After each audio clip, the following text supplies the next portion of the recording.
ورحمة الله وبركاته. إن الحمد لله نحمده ونستعينه ونستغفره ونعوذ بالله من شرور أنفسنا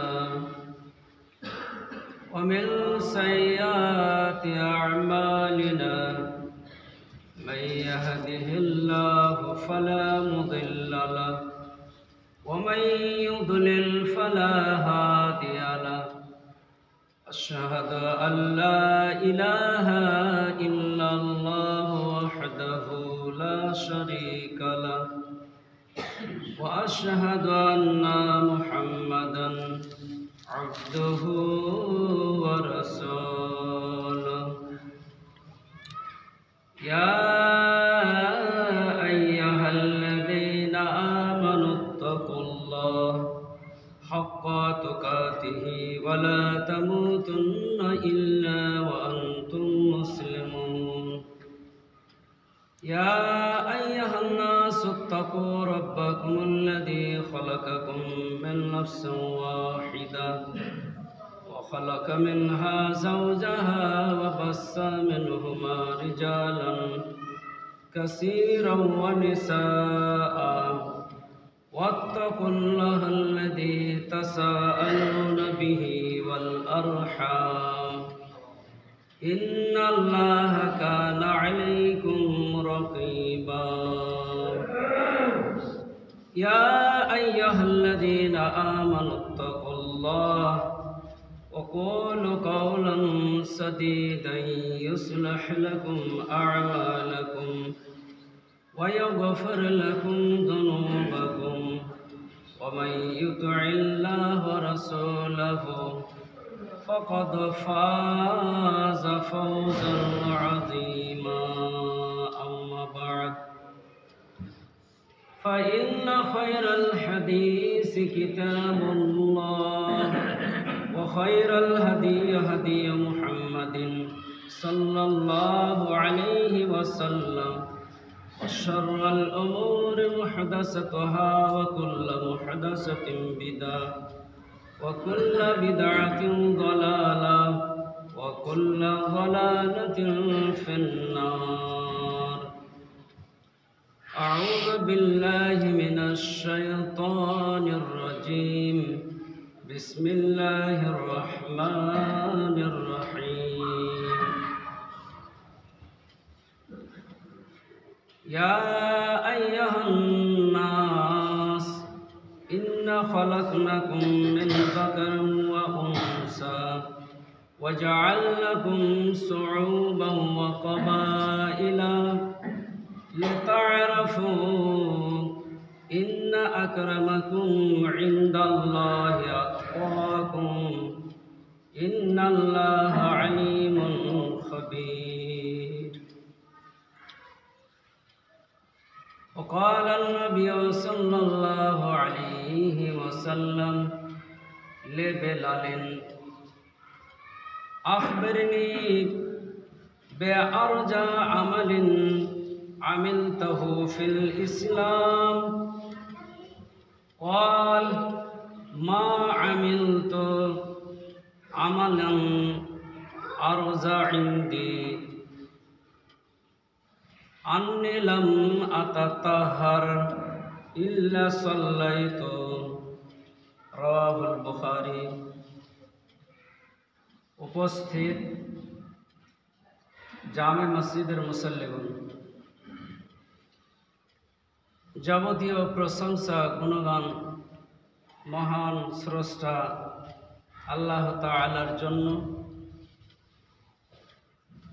তাই আল্লাহ পাকের প্রশংসা করি ছোট্ট এক শব্দের দ্বারা।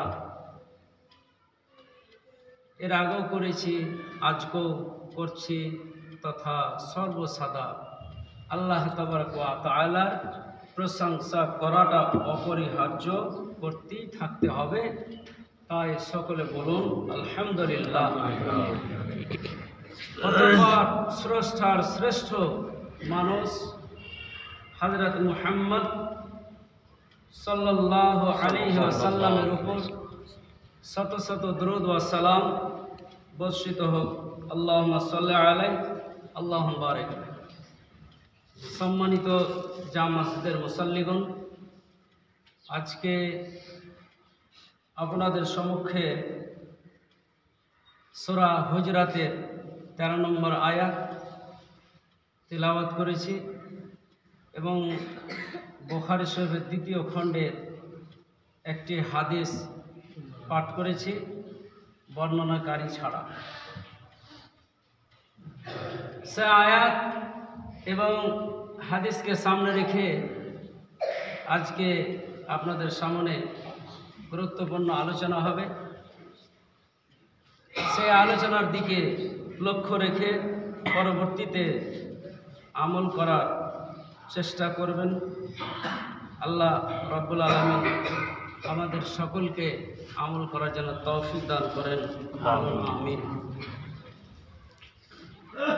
মহান আল্লাহ তাবারক ওয়া তাআলা বিভিন্ন আয়াতে, বিভিন্ন সূরায়, বিভিন্ন জায়গায় বিভিন্নভাবে উল্লেখ করেছেন, সম্বোধন করেছেন। কোনো সময় আল্লাহ বলেছেন ইয়া আইয়ুহাল্লাযীনা আমানু, আবার কোনো সময় বলেছেন ইয়া আহলা মাক্কা, হে মক্কাবাসীগণ, হে মুমিনগণ। অত্র আয়াতে আল্লাহ তাবারক ওয়া তাআলা সারা বিশ্বের মানুষকে সম্বোধন করে বলছেন,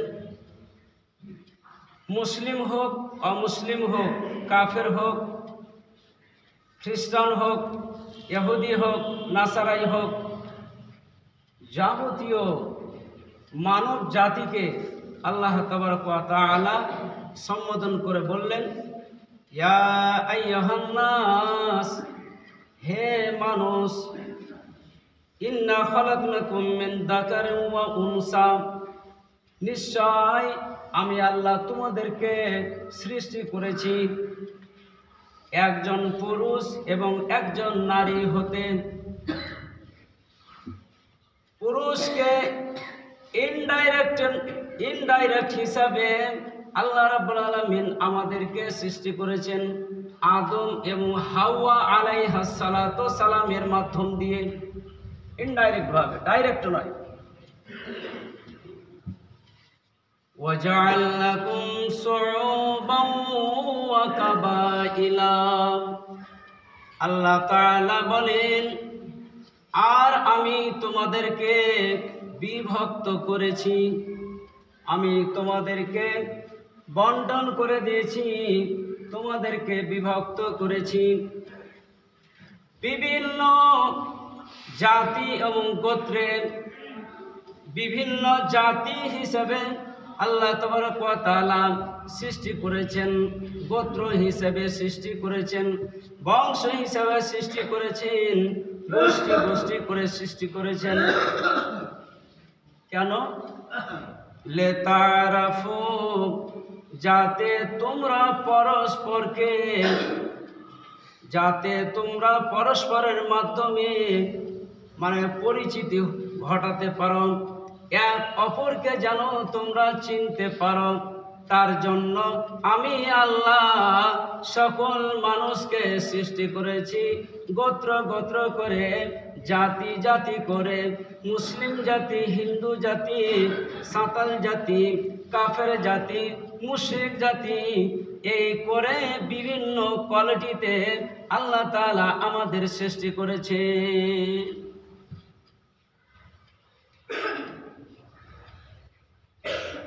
ইল্লা আকরামাকুম ইনদাল্লাহি আতকাকুম, নিশ্চয় তোমাদের মধ্যে অধিক মর্যাদাশীল, অধিক সম্মানিত ব্যক্তি সেই ব্যক্তি আতকাকুম, যে তোমাদের মধ্যে অধিক আল্লাহ ভীরু, অধিক আল্লাহ ভীরু। অত্র আয়াত দ্বারা মহান আল্লাহ তাবারক ওয়া তাআলা এটাই বুঝাতে চান, গোষ্ঠীর কারণে, কাবিলার কারণে, জাতির কারণে আপনার মান সম্মান বৃদ্ধি হয় না। টাকা পয়সা থাকলে ইজ্জত পাওয়া যায় না, ধন সম্পদ থাকলে ইজ্জত পাওয়া যায় না, সম্মানিত হওয়া যায় না। আল্লাহর কাছে মনোনীত হওয়ার জন্য, আল্লাহ তাআলার কাছে বিশিষ্ট ব্যক্তি হওয়ার জন্য একটি শর্ত রয়েছে। সেই শর্তটা হচ্ছে আতকাকুম, তোমাদের মধ্যে যে অধিক আল্লাহ ভীরু হবে সেই হচ্ছে সম্মানিত ব্যক্তি, সেই হচ্ছে মনোনীত ব্যক্তি।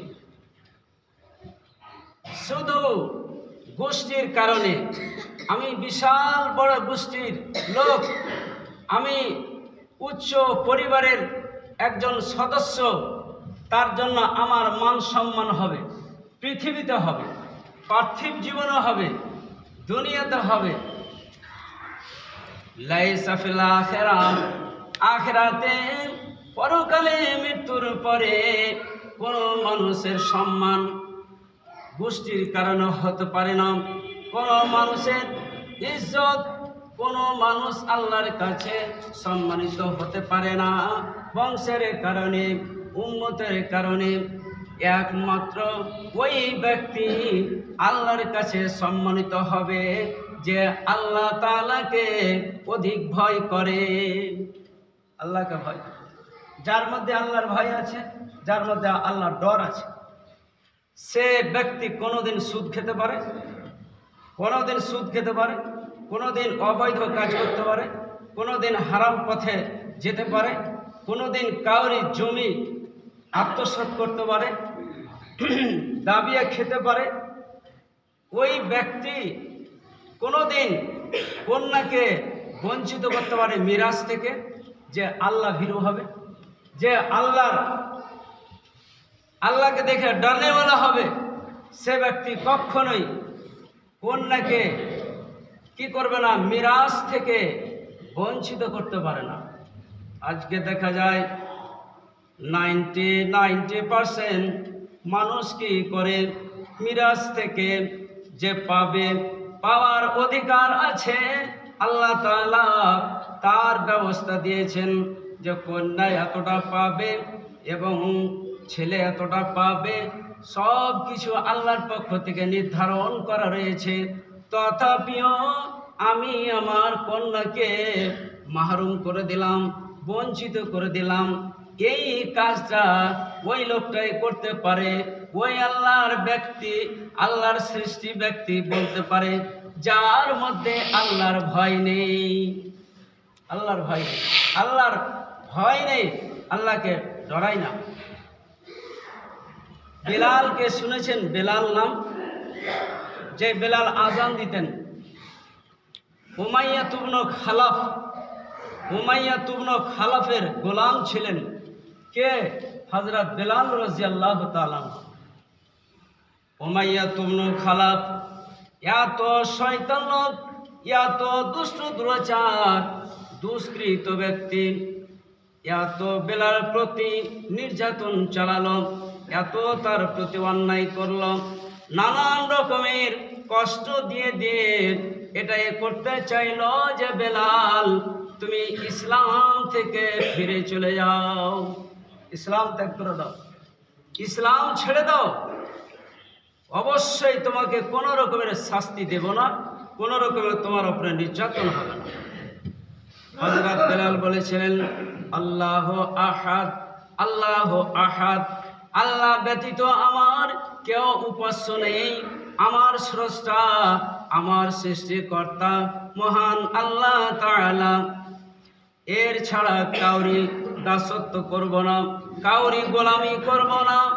নানান রকমের শাস্তি দেওয়ার পরও বেলাল ইসলাম থেকে মুরতাদ হননি, ইসলাম ছেড়ে দেননি, ইসলামের ওপর জীবন অতিবাহিত করলেন। তার প্রতিফল বিশ্বনবী দ্বিতীয় খণ্ডে বুখারীর মধ্যে বলেছেন, আল্লাহ তাবারক ওয়া তাআলার নবী মেরাজে গেলেন, মেরাজে যাওয়ার পরে পুরিতো ফিল জান্নাতে বিলালান, আমাকে জান্নাতে বিলালকে দেখানো হলো। দৃশ্যটা তার চিত্রটা আমার সামনে আল্লাহ পাক তুলে ধরলেন যে বেলাল যেন জান্নাতে খটখট খটখট করে খড়ম পায়ে দিয়ে চলাফেরা করছেন। এই জুতোর আওয়াজ শুনলেন, খড়মের আওয়াজ শুনলেন। বিশ্বনবী মেরাজ থেকে ফিরে আসলেন, জাহান্নামের দর্শনের পর ফিরে আসার পরে বেলালকে বলছেন, ফকাল সাল্লাল্লাহু আলাইহি ওয়াসাল্লাম লে বেলালিন, নবী বলছেন, ও বেলাল আখবিরনি, আমাকে বলো। আখবিরনি, বেলাল তুমি আমাকে বলো, এমন কোন কর্ম করেছো, এমন কোন কাজ করেছো, এমন কোন আল্লাহর ভয় কি তোমার মধ্যে ছিল, যা আল্লাহর ভয়ে তুমি এই কাজ করেছো, যে আজকে তোমাকে আমি জান্নাতে যেন দেখে আসলাম। কোন এমন কাজ করেছো বেলাল? বে আরজা আমালিন আমিলতাহু ফিল ইসলাম। বেলাল ইসলাম গ্রহণ করার পরে কোন এমন উন্নত মানের আমল করেছো, কোন এমন কাজ করেছো, তোমার কি এমন কৃতকর্ম রয়েছে যার কারণে তোমাকে জান্নাতে আমি দেখে আসলাম, বলো। হযরত বেলাল বলছেন, ক্বাল মা আমিলতু আরজা ইনদি। বেলাল বলছেন, আমার কাছে এমন কোনো গ্রহণযোগ্য আমল নাই, এমন কোনো কর্ম করিনি যেই কর্মটা হয়তো আমার মনের আশা পূরণ করবে, এইরকম কোনো আমল করিনি। তো একটাই কাজ করেছি, যেটা হচ্ছে একমাত্র আল্লাহর ভয়ে। কি কাজ? সে কাজটি হচ্ছে আন্নি লাম আতাতাহার ইল্লা সাল্লাইতু। এর বাচ্চিতে রাকাতাইন শব্দ নেই, শুধু সাল্লাইতু কথাটা আছে বুখারীতে 2 খণ্ডে। তিনি বললেন, কোনো আমল করিনি, একমাত্র এই কাজটা করতাম যখন যখন উজু করতাম, তাহিয়াতুল উজু হিসাবে উজু করার পরে 2 রাকাত আমি সালাত আদায় করতাম, 2 রাকাত সালাত আদায় করতাম।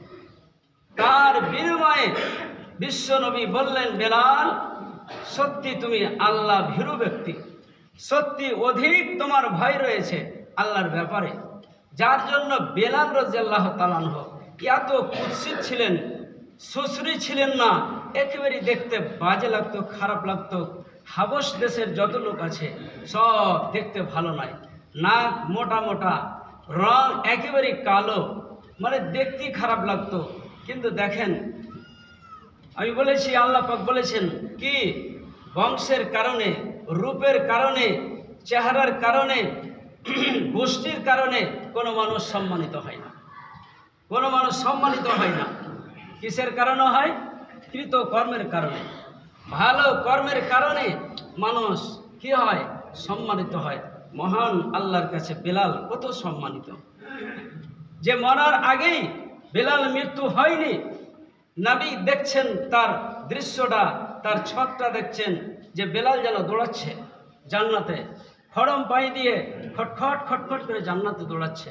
কিসের কারণে? এত মনোনীত কেন হলো? এত আল্লাহর কাছে মর্যাদা কেন? আমলের কারণে, সব আমলের কারণে।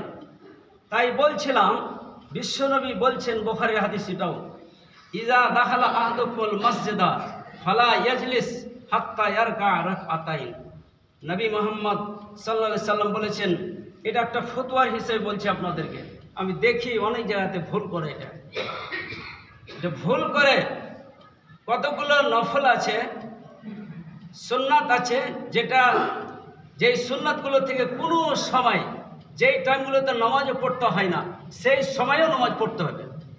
যেমন একটা হলো দাখিলা মসজিদ, মসজিদে ঢুকলেন, এগুলো সুন্নাতে আসবাবিয়া বলা হয় এগুলোকে, মানে কারণবশত যখনই আপনি ঢুকলেন, ইজা দাখালা আহাদুকুল মসজিদা, যখনই মসজিদে প্রবেশ করবেন, আজান চলুক, আমাদের উল্টো ধারণা, বুঝার ভুল হতে পারে, অথবা ধারণা আমাদের ভুল।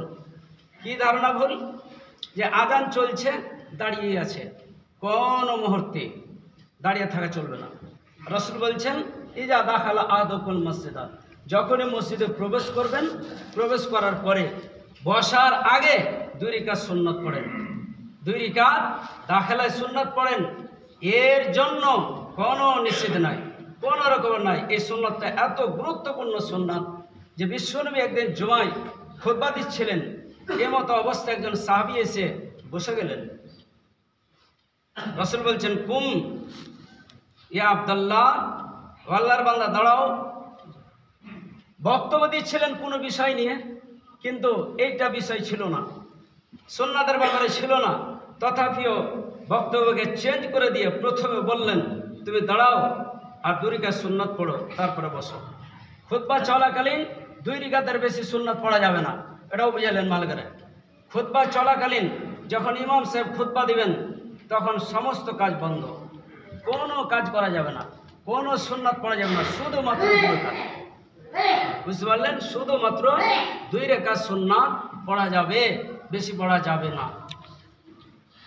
তো রাসূল সাল্লাল্লাহু আলাইহি সাল্লাম বললেন যে আল্লাহর যাদের প্রতি ভয় থাকবে, অধিক যারা আল্লাহ ভীরু ব্যক্তি হবে, তারা পূর্ণাঙ্গভাবে রাসূলের সুন্নাতের উপরে আমল করবে।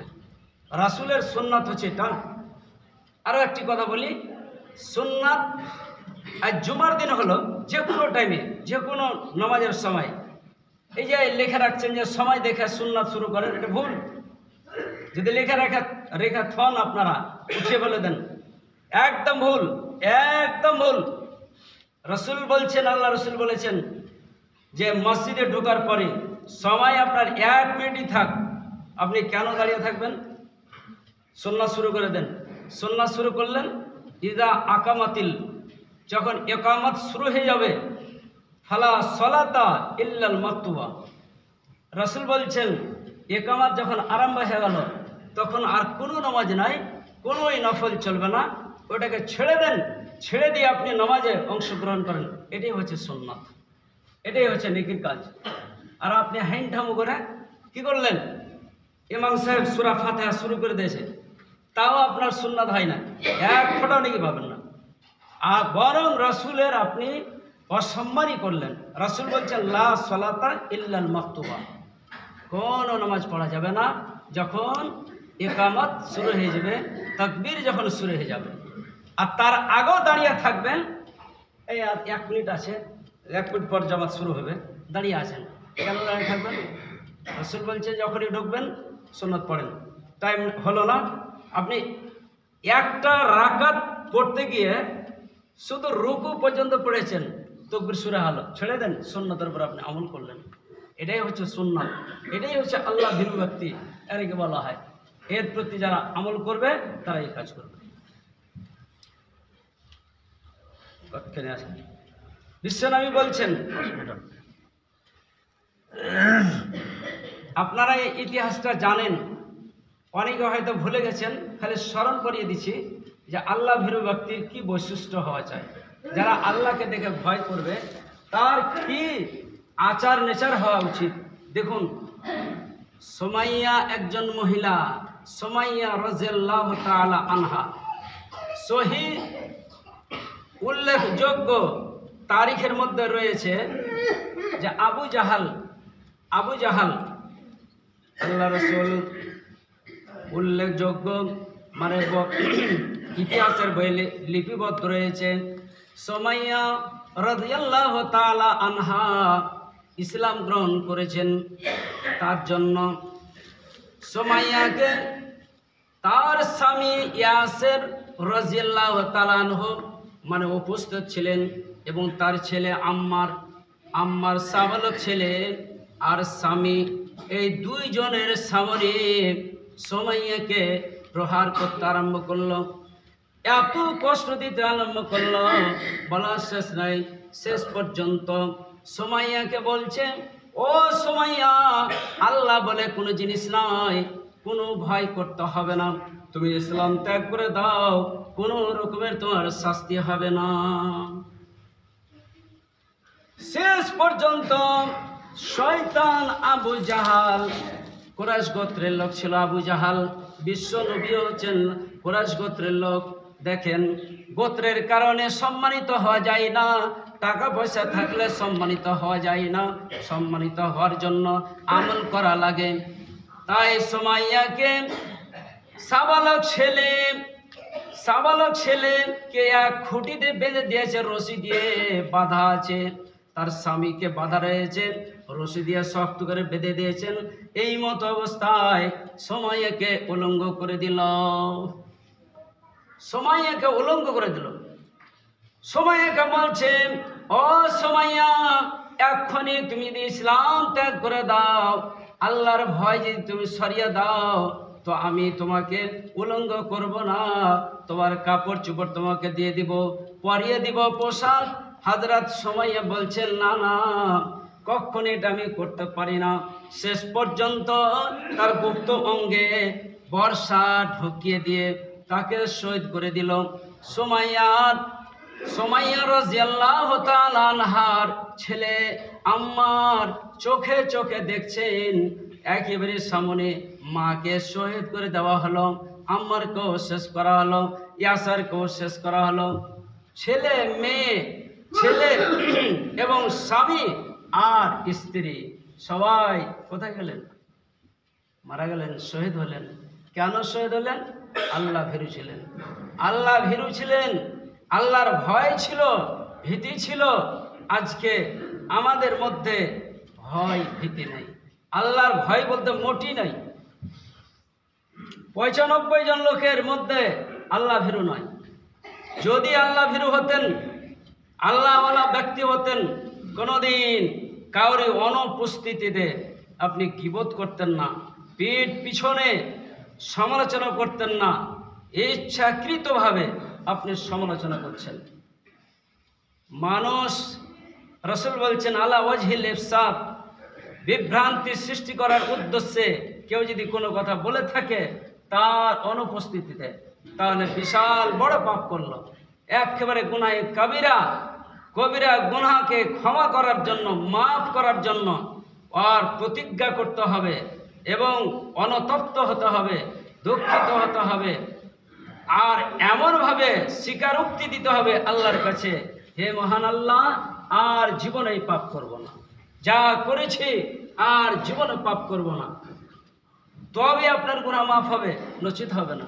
আজকে বলছি আমি বলেন আমি নামাজি, আপনার নামাজ ঠিক হচ্ছে না, নামাজ গ্রহণ হচ্ছে না, তার জন্য এত অহরহ বক্তব্য শোনার পরেও আপনি গীবত করেন এবং অন্যের গোপনীয় তথ্য সন্ধানে লেগে থাকেন। ওয়ালা তাজাসসু ওয়ালা ইয়াগতাব বা'দুকুম বা'দা, এক অপরের গীবত করা যাবে না এবং তার সাথে সাথে অন্যের গোপন তথ্যের সন্ধানে থাকতে হবে না। খবরদারি কাজ করিও না, এটা আল্লাহ বলছেন এবং মহান বিশ্ব নবী মুহাম্মদ রাসূলুল্লাহ সাল্লাল্লাহু আলাইহি সাল্লামও বলেছেন। সুতরাং এইগুলো কাজ আপনারা ত্যাগ করেন, অবশ্যই ত্যাগ করেন, আল্লাহ ভীরু জান্নাতি হবে, এতে কোনো রকমের সন্দেহ নেই। যে আল্লাহ ভীরু হবে, আল্লাহর ভয়ে